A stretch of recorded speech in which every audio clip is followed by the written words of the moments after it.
Okay, I think we are live on Facebook almost.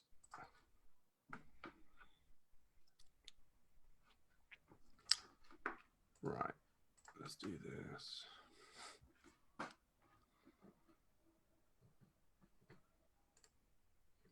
I like all your posters in the background. Oh, they're falling over. I didn't put them up properly, and every few days, like a massive one here is just fallen over. It's just on the floor at the moment, and one up there has fallen down. So I need to do it properly. I'm not a DIY type person. I can barely put up a shelf. So, but hey, okay. So it looks like we're running, recording, and let's admit all. Let's let everyone in. Participants, come on.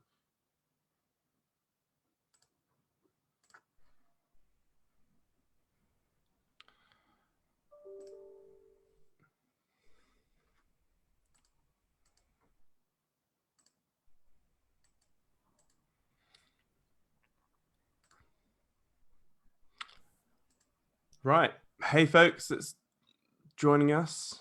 Good to see you all.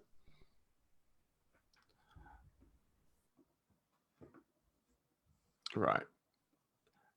Yeah, this is being streamed to other places, so there'll be more people than what the Zoom link shows, if that makes sense. Right. Right, let's look at the speaker view. Here we go.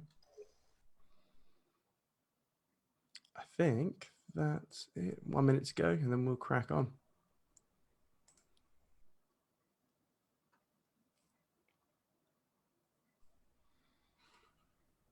For those on Facebook, could you please comment just so I can see your questions, because it will be opening up for a Q&A at some point. That'll be dandy. Thank you.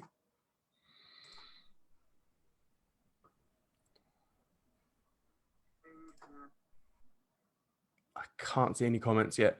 Facebook has such an awful lag.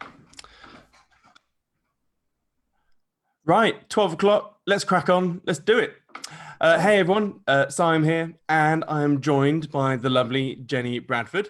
And we met probably 8-10 years ago. I have no idea. Yeah. Where did we meet? It was part of the entrepreneur circle, wasn't it? Yeah, I can't remember where we first met. But because you were living in Leicester as well, weren't you? Yeah, a long time ago. I don't know whether it was even there or something, but yeah, known each other a long time now.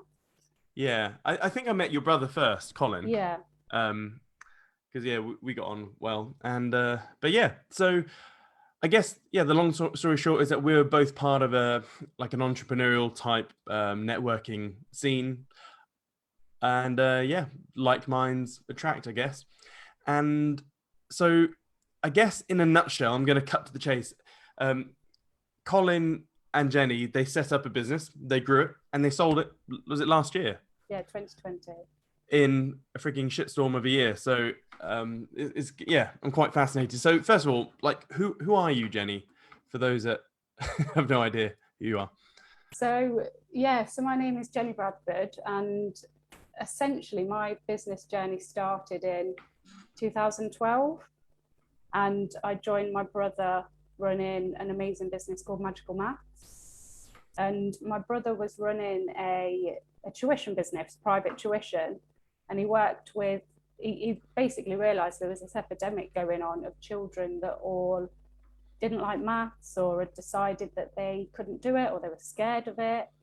And my brother had a maths degree, and he'd always loved his maths, so he basically wanted to do something about it. He wanted to kind of get out there and help. So he ran a one-off club at our old primary school called Magical Maths, and it was there to show children that maths is magical. And you can do amazing stuff with it. You can do incredible, it's really fun. So it was there to show kids that, and the children loved it, parents loved it, the school loved it, they wanted more. We then rolled it out to other schools, and the same thing happened. They all really liked it as well. And it just snowballed, really. And Magical Maths just took off. My brother was running it in Leicestershire. I ran a pilot up in Liverpool for a year. And then 2013, I moved back down to Leicestershire, and then we got ready to franchise the business, which we did in 2014. And then, the business continued to evolve up until, well, we exited in 2020, but yeah, Magical Maths is still evolving. Nice. So I guess the crux of the whole business, it was a franchise business. Yeah, well, so essentially Magical Maths is, we go into primary schools and it's after school programs. So that's how it runs. And then as it's evolved, we do in-school workshops as well. And we've got other products that have grown with the business. But yeah, essentially it's going into primary schools, working with the children in the primary schools. And then in order to grow it across the country, we franchised it. So yeah, that was sort of our growth strategy. Okay. So this is, so a question I always ask franchisors is that, like, when you come to that decision of thinking, right, do we franchise or do we do it ourselves?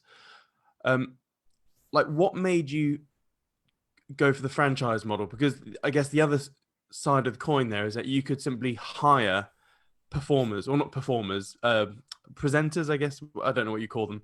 Yeah. You could pay presenters to then run the thing, but then you have, I guess, more of the lion's share of the revenue. I mean, Yeah. what was the decision process that opted for franchise?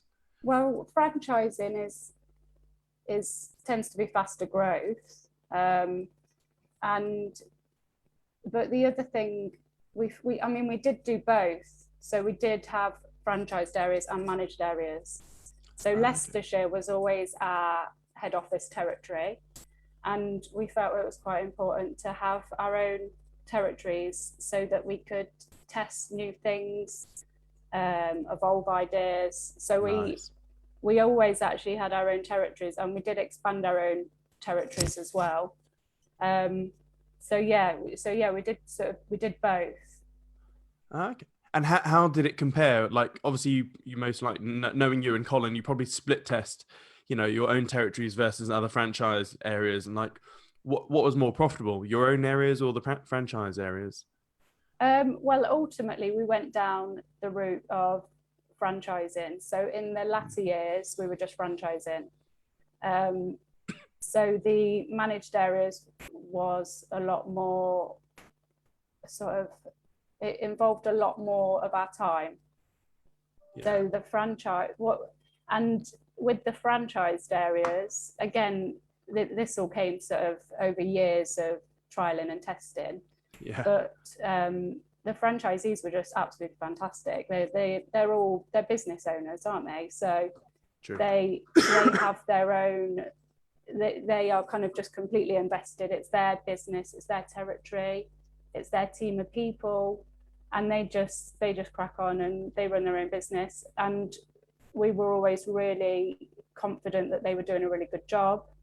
So it was really nice. It was a really nice way to grow it. And so our first franchisee came on board in 2014. So like they've been with the business for quite a long time now. So I mean, initially to start off with, there was a lot of hand holding, but after a few years, those franchisees would just go off on their own, and we wouldn't really hear off them very much. They just could, they could just run it themselves, and we'd get together once a quarter for a sort of training session, and yeah, it was great. And they could do as many. Oh, sorry. And they could do as many sessions in their territory as they wanted, but yeah. So they'd have to buy another territory if they wanted to grow further. Yeah. So we had people who did well did actually tend to expand. So the way that we did it was we sort of encouraged people to start off with a manageable territory size, farm that area, and then they can grow out from there. So there were some people that would sort of farm that area quite quickly, and then they'd be able to kind of grow out. Wow. So with like the typical area that was sold, like what sort of, I guess, profit could a new franchisee make per year?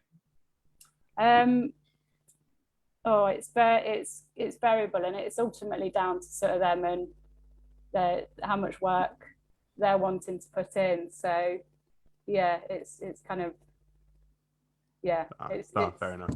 Yeah, and it is, because we did have some people who it was almost a lifestyle business in a way, but it's the 80-20 rule, isn't it? So yeah, true. Everything is the 80-20 rule. But yeah, there are some people who would go out there and would fly with it, and it's very much down to the individual. So yeah. And like chatting with some of my other friends that are still franchising out, etc. Every now and then they get some issues where a franchise or franchisee will buy a territory, etc., and then basically bastardize the model. They'll swipe and deploy everything, and then just set up their own business doing exactly that to basically cut out the franchisor. I mean, did you ever get any nightmares like that?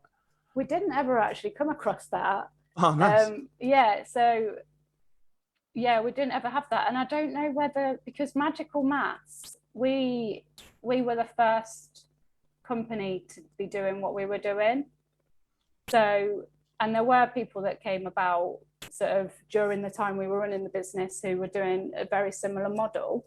Yeah. I mean, we did have people who would come and find out about what we were doing, but we didn't ever have people actually buy a franchise and then go ahead and carry on doing it on their own. Okay. Yeah. Interesting. And so you had a kid 2 years ago? Was that correct? Yeah. Oh, wow. Got a daughter that's 2.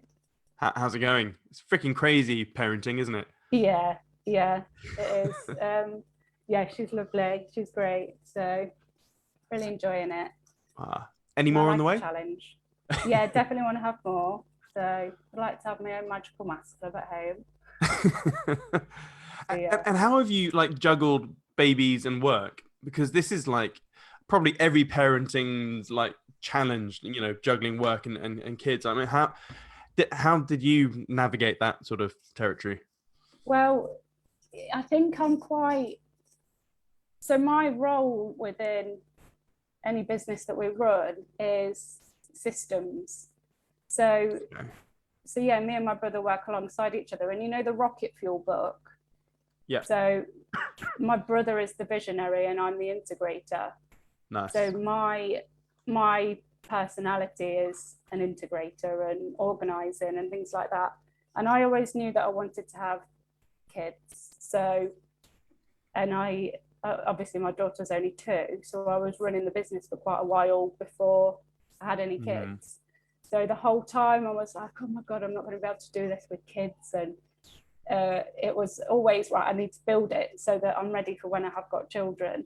And I almost overdid it in a way. I think you kind of, before you have kids, you're like, oh my gosh, it's going to completely turn my whole world upside down. I'm not going to have any time. And I think, when you kind of, your expectations don't meet the reality, it was a case of that. So I kind of really overdid it and made sure everything was going to be, the business was running.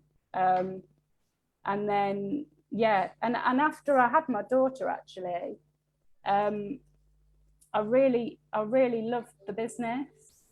It was just brilliant. It fitted in really well. I'd built it so that I could work from home. So I think it's just, I had the time to prepare and put the right things in place. Okay, so this is an interesting thread because automating your business is always a work in progress. It's never complete. And I guess every business owner is always trying to systematize to, alleviate their workload.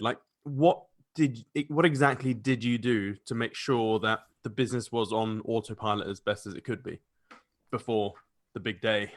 Yeah, well, I mean, because we franchised the business and we franchised it quite quickly, we had to completely systemize the business. So everything had to be just systemized, operations manual, because that's a franchise, isn't it? It's got to just be there. People have got to be able to pick it up and just be able to run it.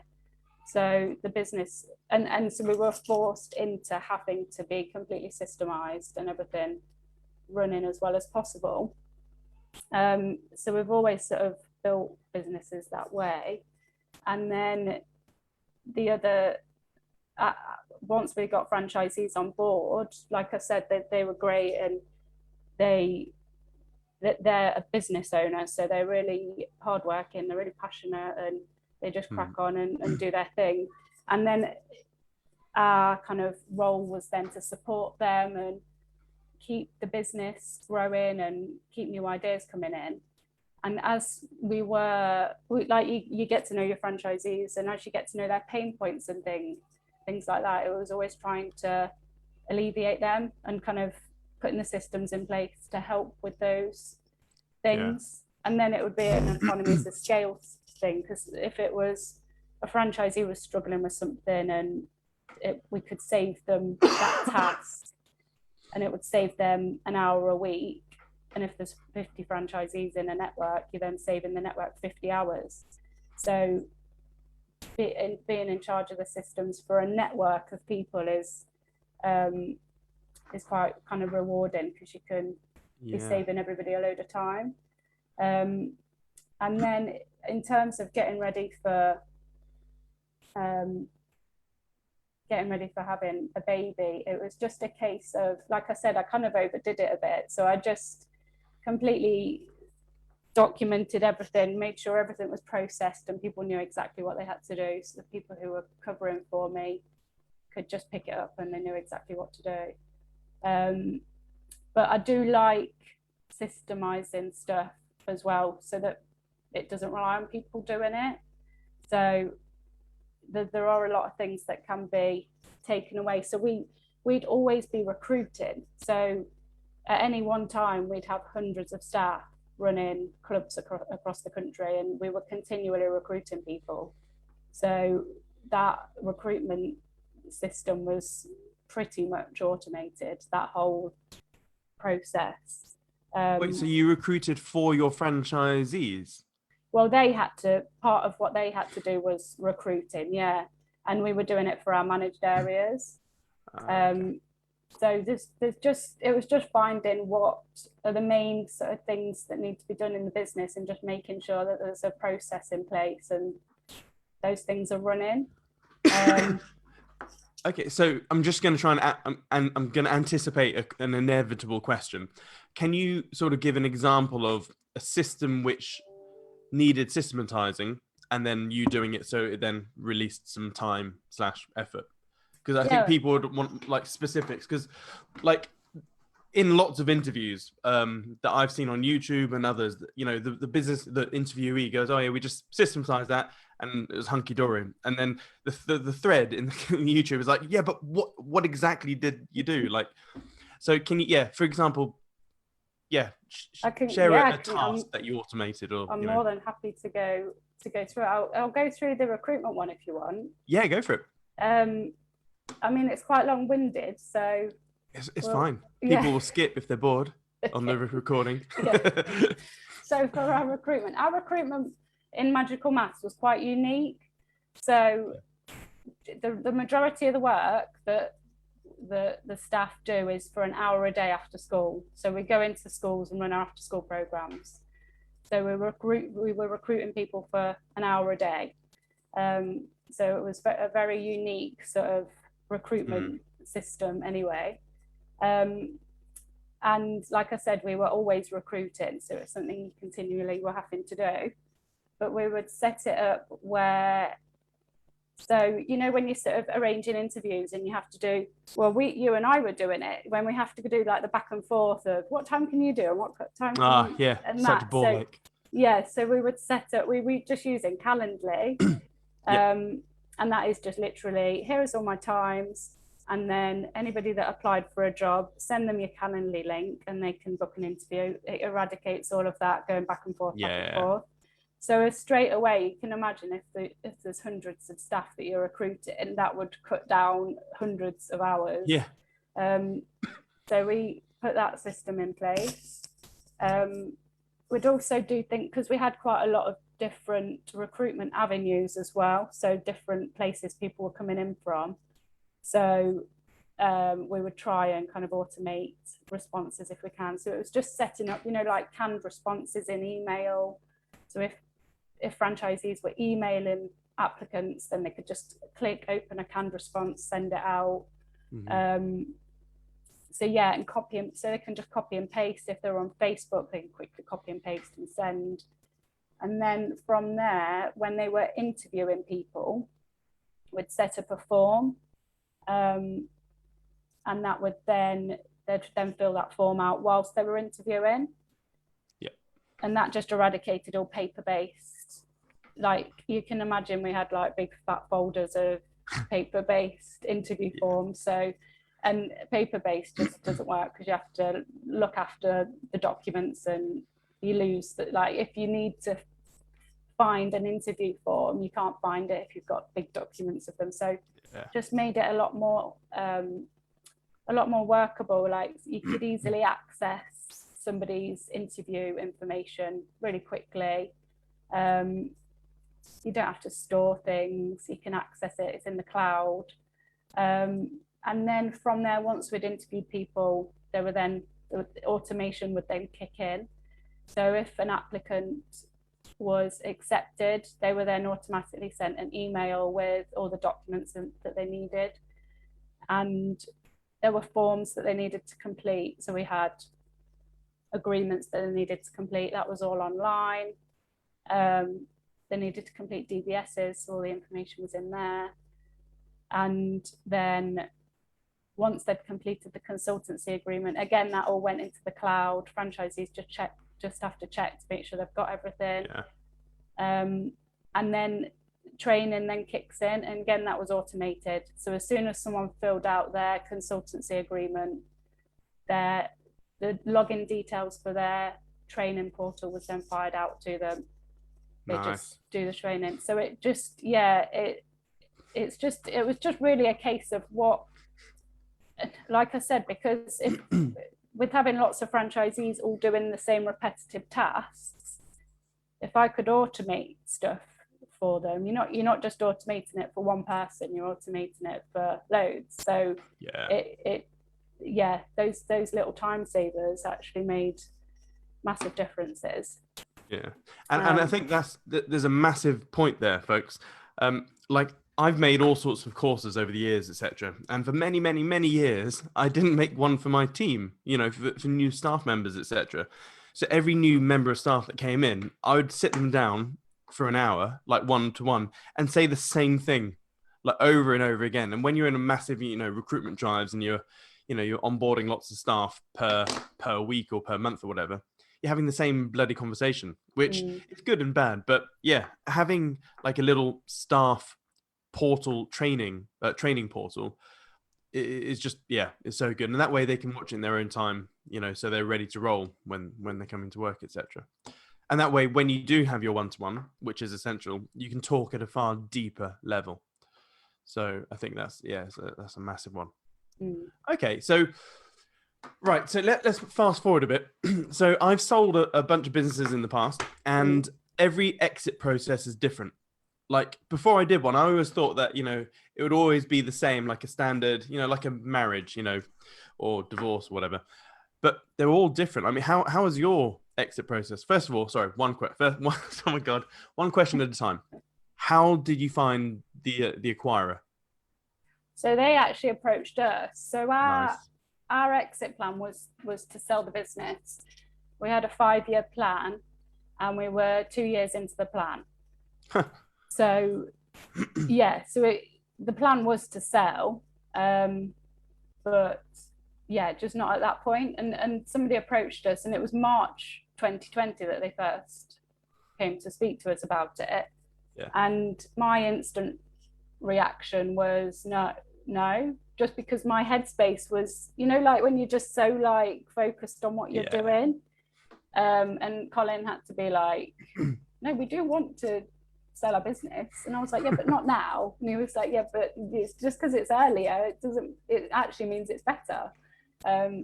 So somebody approached us, and then and then we just got into the conversations. So they first approached in March, and we sold in October.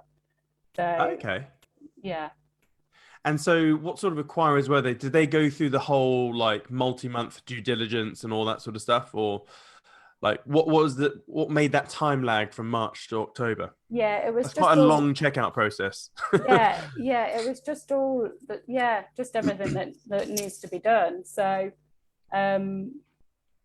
yeah, all the due diligence. I can't say that, you know. I always just say DD. Oh yeah. It's really difficult to say, isn't it? Yeah. So all of that, all the stuff with the lawyers, yeah, just making sure everything was done really, and Yeah. yeah, yeah, and it's a difficult.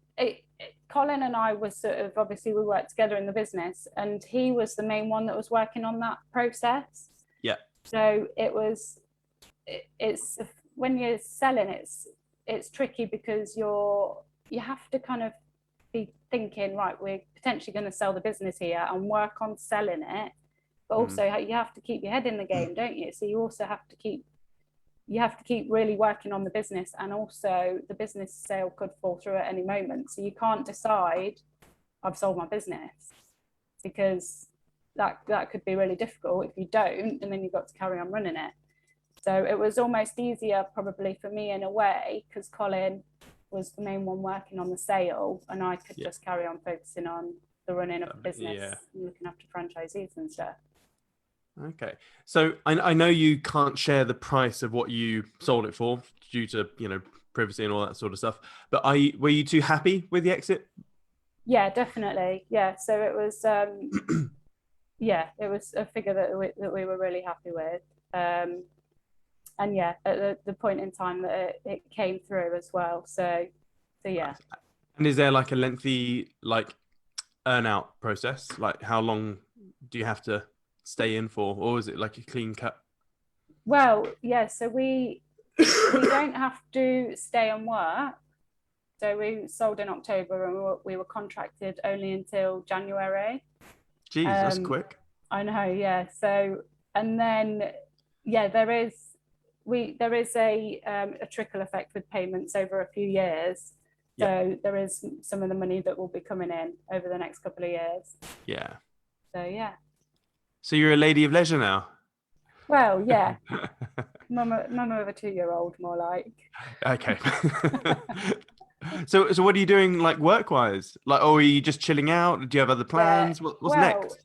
I mean, we spoke to quite a lot of, like in our network, we know quite a lot of people that have sold businesses, don't we? Yeah. So, which is, it was really good because we could sort of speak to people and get advice from them. And everyone that we spoke to that sold their business said you will need some time, like you will need a good few months to switch your headspace out of magical maths and actually be able to think about something else. So yeah, we were sort of prepared for, like, we need to take a bit of time out. Because it does feel like you're selling a child. Like every time I've done it, I felt like shit. Yeah, I've just lost a family member, sort of. Yeah, and also I think you just your head. I mean, yeah, I think because we were just yeah, you kind of eat, sleep, and breathe it as well. That's and like we were doing that for a long time, so you've got to sort of be able to sort of wind down, switch that off, and then figure out what you're going to do next, and not do any knee jerks, because you might end up making the wrong. I think because when you're used to working and having stuff to do, you could jump into something and it not be the right thing. So yeah, it's taking a bit of time to switch off, but yeah, I've been spending some time with my daughter, which is lovely. She goes to preschool in January, so they're not around for long, are they? So it's come at a really nice time. And then I've been doing some volunteering work, and that's involved with working with kids. I don't want to stop doing certain things because if you stop using your skills, you'll lose them, won't you? So courses, sort of continuing to learn. We're still part of a business mastermind group. We still do bits and bobs with Magical Mash. If they need help, we're kind of on the end of the phone if they need anything. And then we have started doing a bit of consulting work as well. So we've had some people sort of approach us and ask if we're available to work with them. And that's Colin doing marketing. So that's what he was doing with Magical Maths. Yeah. And then me helping with putting systems in place and processes. Oh, okay. So yeah, and yeah, I'm really enjoying doing that. That's been really good. Okay. So no plans to set up a business to sell again then? Well, yeah, I have got a kind of using Siam lingo. I've got a few projects on the go as well. So yeah, I have got a few sort of ideas and things that I'd like to trial, but it's a case of seeing what people buy, isn't it? And seeing whether there's a business there. And do you do anything for fun? I know it's a handful with a kid, but do you have any hobbies? Like, what's keeping you happy? Yeah, so it's been, do you know what? It's actually been really nice with selling the business. Another thing I've been doing is a lot of sort of personal development stuff. So I've been getting into meditation, journaling, listening to loads of podcasts and stuff like that. So it's nice having that time, but also I've always loved exercise. So I'm part of a running club and yeah, enjoy doing that. And then my friends have always been really important to me as well. So I enjoy hanging out with friends. And so, yeah. Nice. And do you have crypto? No. What? No, you got to. You have to. Okay. I'll have a look you have into to. it. Put it on your to-do list. Buy crypto. Right. So, folks, those on Facebook and Zoom, etc., please pop in your questions in the chat box so Jenny can answer them. That's a big pink mug there. It's like a pint glass. Cheers. Yeah. It's just water.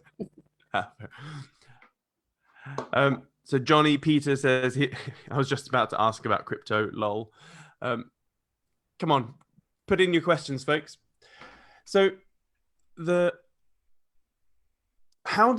just going back to the exit. So how did you and you guys come to an agreement on the price with as in the exit price? Because there's lots of different ways and that happens. I found, like, did they basically just put a price and then you went, no, want more? Like, how did that play out? Yeah, that basically. Okay, fair enough. So yeah, hit the nail on the head. Yeah, and I'm trying to remember. I can't completely remember, but yeah, there was that. And then because we did have a figure in mind, like for what we wanted to sell for. And like I said, initially it was a case of, oh no, we do want to sell, but not right now. So it was, if we are going to sell, it will have to be for like the right amount. So yeah, it was a conversation based around that. Okay. And like one other question, I know you're sort of still working with your brother, Colin, doing the sort of consulting, etc. Yeah. If you set up another business that you're going to grow to sell, like, would you go into business with him again? Yeah. So yeah, I mean, with the kind of projects that I've got in mind, like I always would go to Colin to speak to him about my marketing. Yeah. So that's just naturally, and it's just because that's his skill. Like, he's just incredible at it. He's really good at it. So, and that's something business owners need to do, isn't it? It's the case of what are your skills and find someone that's better at you in the areas that you're not so good at. So yeah, I'll always go to him and get his help to set up my marketing and things like that. So it's good that you have that relationship, because sometimes family businesses are a massive cluster mess. But and also, like, when, like, just thinking of all of the sort of the business owners I know that they've exited, etc., and then gone into new businesses, there's a general theme that I found, and there's success leaves clues, and the theme is that they always set up the new business with the same team pretty much. So it's normally the same co-founder or the same key staff. And what happens, I see, some of the, like, there's one guy I'm thinking of who's probably worth about 20 mil, and he's sold probably 4 or 5 businesses. And the key staff in each of these businesses that he sold are the same people. So he's got the same ops manager, the same marketing manager, the same blah, blah, blah. And I think he gives them a little bit of, equity, but they know that this founder, this entrepreneur guy is good at selling. And so they just follow him. And then they end up getting their payouts. So I think that's pretty cool that I think developing a team around you that the team trusts the founder and the founder trusts the team. I think that's magical. So, but so I guess is your team, I guess, you found Colin and Colin's found you. Is there anyone else that, you would bring into another project? Well, I mean, the main sort of team with Magical Maths was, it was me and my brother, and then Tom, my partner, he was in charge of our sales. So he was our salesman. So yeah, I mean, potentially. We always, and we always were a family business in terms of, like, we had other members of family that would work in the business as well. And yeah, I did really enjoy that. And I think it was nice because I think business owners need a support network around them in whatever form that is. And it's sort of people like having your back, isn't it? And cheering you on. And for some people, that's their family. And for other people, it's going out to, like, we went to the business sort of networking events where, and you just kind of build friendships with other business owners and mastermind groups. So it's just sort of finding whatever it is that is your network. But yeah, for us, it was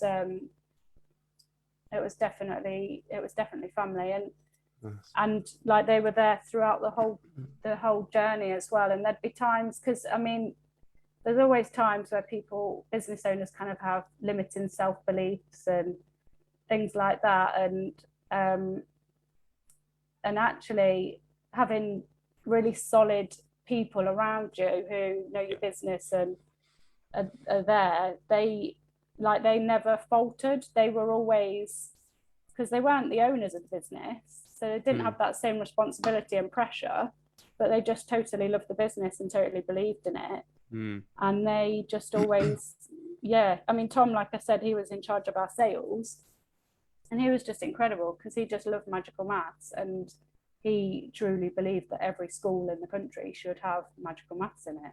There was just absolutely no reason in his mind why they shouldn't have it. So he was just the best, the perfect salesman for it. And the franchisees, they all looked after, and they're all, nothing changed for them during the exit? I guess they carry on as normal, right? Yeah, carried on as normal, yeah. So, yeah. And so talking about, okay, so you've now gone through the whole business cycle: set up, run, grow, and sell, which is something that not many people do. Most people set up, run.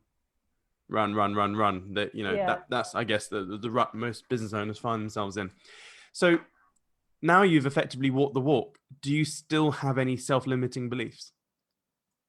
Yeah, I've been thinking about this actually. I was saying that it's been nice having time, because when you, like you said, when you're running a business, you're just in that phase of running it, and you don't actually have time to sort of reflect on things really. And or I didn't find I did. I just sort of cracked on with it and just worked hard. But yeah, now I was thinking about this the other day, and I was saying about, like, having people around you that really believe in the business, that really helps. But also, I think business owners just really need to focus on the service that they provide. So whatever they are selling, you want people to have that service because you really strongly believe it's going to help them and help their lives.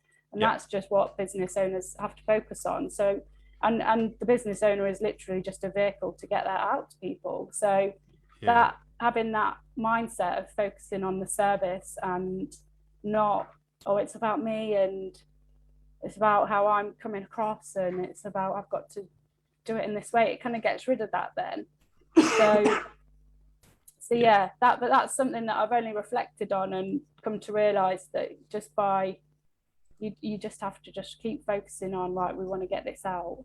And it was easy to do that in Magical Maths because we were just, it was it's a brilliant business, and it really makes such a massive impact on children's lives. Yeah. So you were always constantly reminded of what a brilliant service we're providing, and we need to keep getting it out there. Yeah. Did you so we both have mutual friends of Mark Wildman. He sold, for those who don't know him, he sold Sublime Science, which again, similar model, wasn't it? Franchise or type biz. No, he didn't actually franchise. Did he not? No. Oh wow.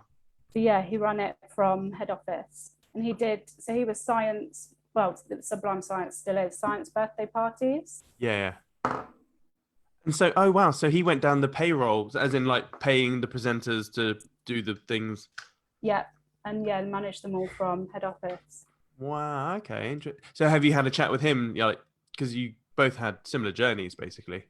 Have you like caught up since? Yeah. Well, yeah. I mean, so him and Colin are really good friends. So they they are friends and speak a lot. But I haven't personally spoken to Mark about.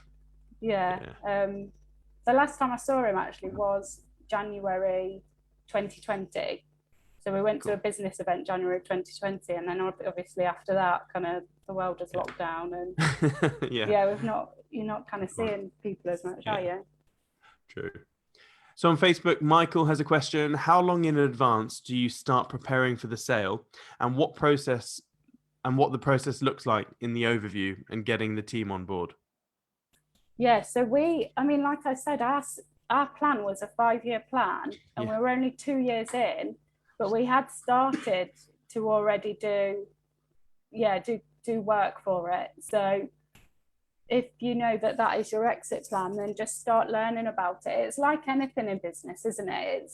Everything is new the first time you do it, and we have to learn about it. And so just start learning about it as soon as you've made that decision. That's the route you're going to go down. And there are kind of, like anything, there are courses you can go on, there are books that you can read. So it's just getting stuck in, and like I said, with franchising, we had to build the business so that we could franchise it. It's the same thing. Even if your sale plan is 5 years down the line, you need to you can start building the business now to make that process easier for you when the time comes. Yeah. But what sort of things did you do to make the business more saleable, if that makes sense? Yeah, so I mean, it's having the systems and processes in place, and they're all things that we had in place anyway. And then also with getting ready for myself having my daughter, all of my tasks and things they all had to be put in place. So it's almost, it's a change of mindset in a way. It's removing yourself from the business. So it's how can I make sure this will run if someone else just needs to be able to come in and be able to make it run. So it's thinking of all the things that you need to be able to put in place so that someone can jump in the driving seat and get cracking with it. And it's making sure your numbers are good and everything's really organized and transparent there. And again, courses will sort of show you what you need to do in terms of the numbers and things like that, and specifically for your own individual business. And it's just kind of, you can start getting yourself all organized and nice and tidy for what those things need to look like. So, Michael, just to add to that, when you're selling a business for 6, 7, or 8 figures, the same sort of things, I guess, quite general. So the acquirer, the buyer, does not want to come in and buy a job. Okay, so if someone's going to buy a business for £1 million or even 500 grand, then they're not going to want to come in and do a day-to-day job. They want something which will run despite them, if that makes sense. So like when I buy a business, I don't want to come in and get bogged down with the operational bullshit of a business. And so like Jenni's Jenny said, she really automated all of her roles before pregnancy, or before, you know, it popped out. She popped out, sorry. And so that's great for an acquirer, because they go, oh, okay, you know, that role can be serviced by, you know, someone doing half a day of work or something. And so really, you should try and get your business to the point where the director is superfluous to the operation of the business. Which means you need a manager, you need an ops manager, you need, you know, the director should really not have that much of an influence in the day-to-day, if that makes sense. And in terms of the numbers, what I found is that it's good to treat every quarter like it's a year end. So, you know, with a business, you have your year end, and then the accountant goes through everything to try and package it all up so it's all done and dusted. Try and do it in a quarter. So, you know, like a big business, you know, big businesses have quarter reports, Q1, Q2, etc. So try and do that now. And then like every quarter have like, you know, a big chunk of a folder, folder. So they know, and then you simply summarize all the stats per quarter. So, you know, all the normal business stats like revenue, you know, COGS, gross profit, OPEX, all that sort of stuff, but also the marketing metrics. You know, cost per lead, cost per acquisition, lifetime retention, all that sort of stuff. And so when the acquirer comes along, you can simply go, oh yeah, here's this folder, boom. And it's literally meticulous. There's bank statements or already printed out. There's P&L printed out. It's like, ta-da! The less work the acquirer has to do, the more profitable your business, or the stronger you are at the bargaining table, if that makes sense. I mean, would you agree, Jenny? Yeah, definitely. Yeah, it's great to... Yeah, you've just got to be really thorough with all your numbers and know them inside out and have structure with it. So yeah. And it's kind of, so it's all stuff. It's just like I said, it switches your mindset if you think, right, I'm preparing the business for sale, because those kind of things you probably wouldn't do them if you're running the business, because you don't need to. Like, you can just, it's stuff that you can maybe just have in your head, or you don't need it as much. But yeah, it just means that you're structuring your business in a different way and getting all the right things in place. Yeah. Amanda has asked, I guess this goes back to a previous thread. What are your favorite systems for doing the automation work? I mean, when I'm looking at systems, it is quite an individual case by case thing. It's sort of seeing what the best thing is out there, but also seeing what things people already have in place. So like we're working with a business that have already got loads of different apps. So I sort of see what they've got and see how they can work, rather than sort of signing up to new things and starting to pay for new things. So yeah, it's quite an individual thing, but I really like Zapier. Zapier would do a lot for magical maths. And we also had, we used G Suite. Yep. So like I said, it was a case of using what we had. And yeah, G Suite just does loads. So it's, once you start looking into what it does and all the different apps and what's in the marketplace, and there's just loads there. So, but it's really starting with what are the roles that I want to automate? What am I spending the most time doing? What are those tasks? And then from there, sort of going out and or just sort of deciding, right, what needs to be done, and then you can find the right sort of things, systems to help. Yeah. Amanda, like Jenny said, it is a tricky one because every business is different. But what I would always suggest is do a bit of time tracking. So spend a couple of days just doing your normal day-to-day running the business. But every 15 minutes, jot down what you've been doing for the last 15 minutes. And in fact, do it for a week. And then you're in fact, not on a piece of paper, do it on a spreadsheet so it's easier. And then you'll see common threads, you know, checking the bank account or doing this or blah, blah, blah. And then you can simply block up, you know, your key actions. Obviously, you have to get rid of all of the cat videos on YouTube and Facebook scrolling, which I'm very susceptible to. But then you have your, 10 tasks that you regularly do every day or every week, etc. Then you simply have to go, right, how do I automate that so I don't need to do it again? Whether it's delegating to staff, that is a system in itself, by the way, creating a standard operating procedure and then getting someone else to do it, or tech. So yeah, Jenny said Zapier or Zapier. I never know what to say, which one it is. We use that a lot. Zapier can basically connect any software to any other software. So for example, we have a metrics spreadsheet. So it's a Google sheet, and everything that happens in the business goes on one tab. So if someone opts into something via Facebook or YouTube or wherever, it automatically creates a line in the Google sheet where they came from, website, user time, or like literally everything. So in one row, it'll be username X or whatever. There's loads of other, it's basically a big tab full of data. And then we have other tabs which then extracts certain bits from that tab to give us our metrics. So we know, in cohorts, the January cohort, we had X amount of leads and X amount of sales and the revenue, blah, blah, blah, the conversion rate. So yeah, but yeah, you just have to do a bit of time tracking. What was the other question? So Johnny has said, what kept you motivated and on track throughout the first stages? So I'm guessing he's saying that, the tough stages of business when you're getting going. Yeah. So, yeah, I mean, there was a stage where we literally were, because we were young as well. I'm trying to think how old we were, but it was like early 20s.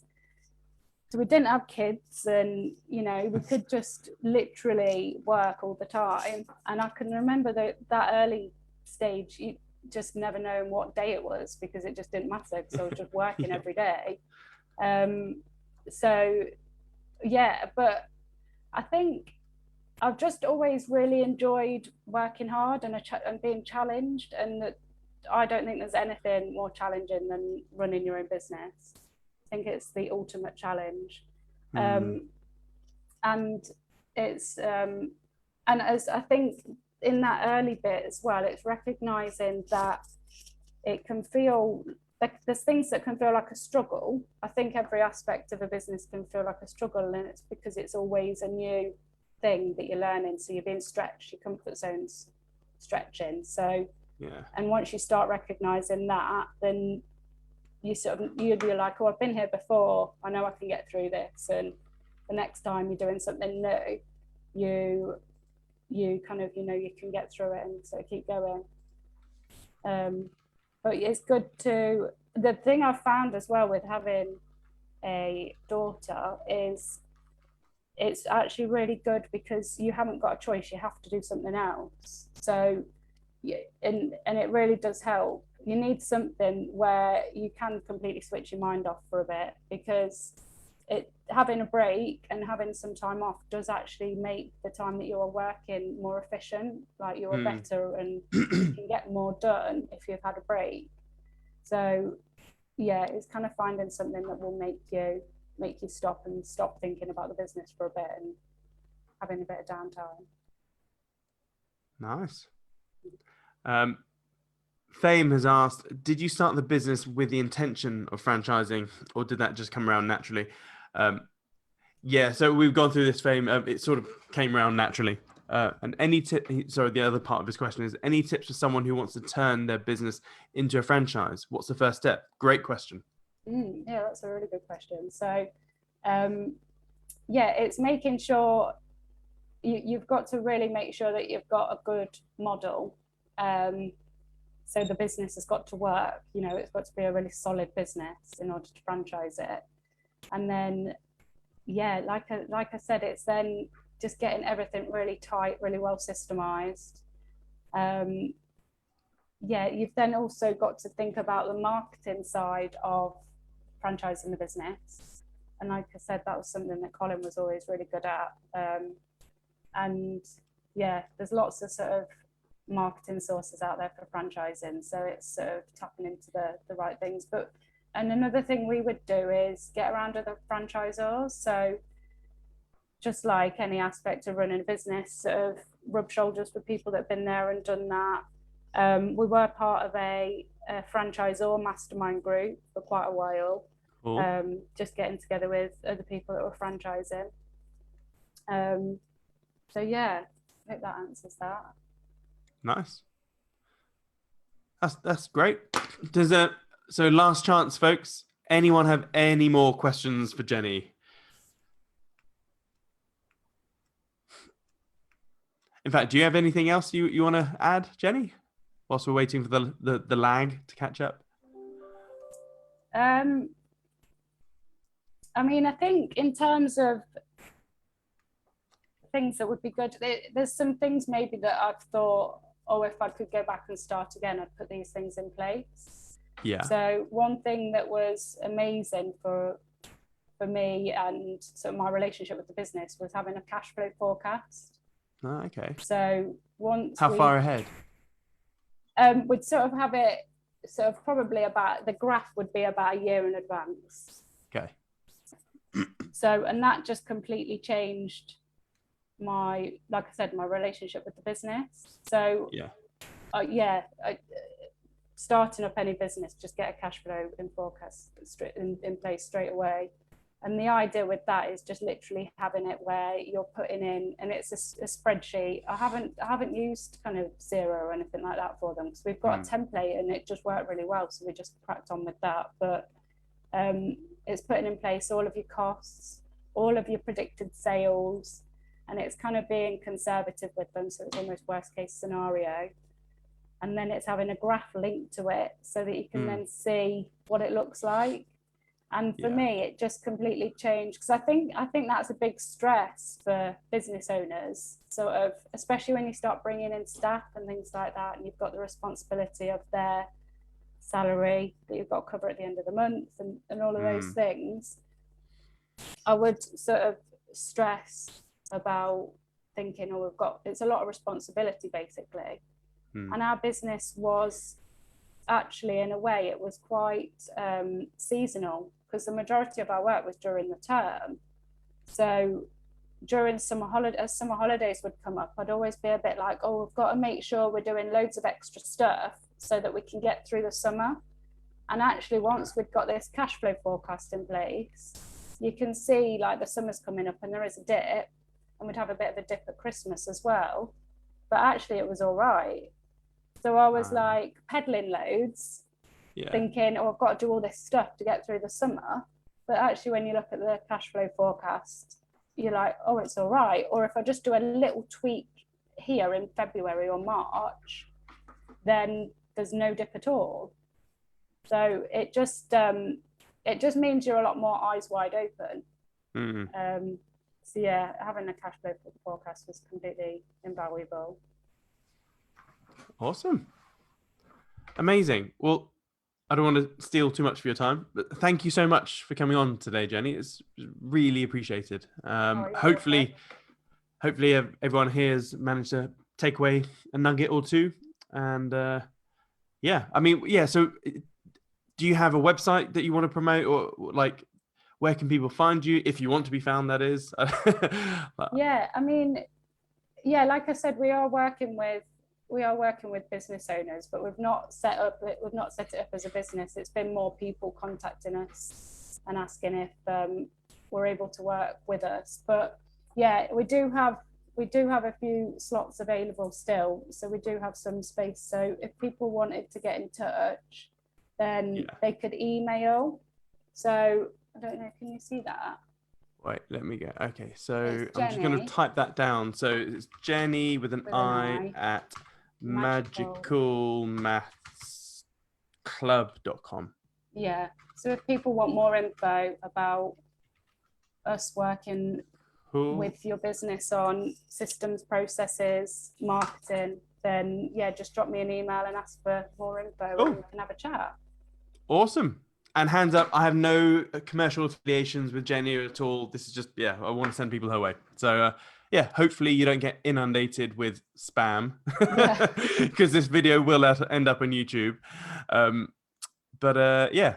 Thanks so much. And thank you. We'll catch up again at some point. Yeah, cheers, Siam. Thanks, everyone. Bye. Cheerio, folks. Bye. Okay. And cool. See you, Jenni. See ya. Cheers.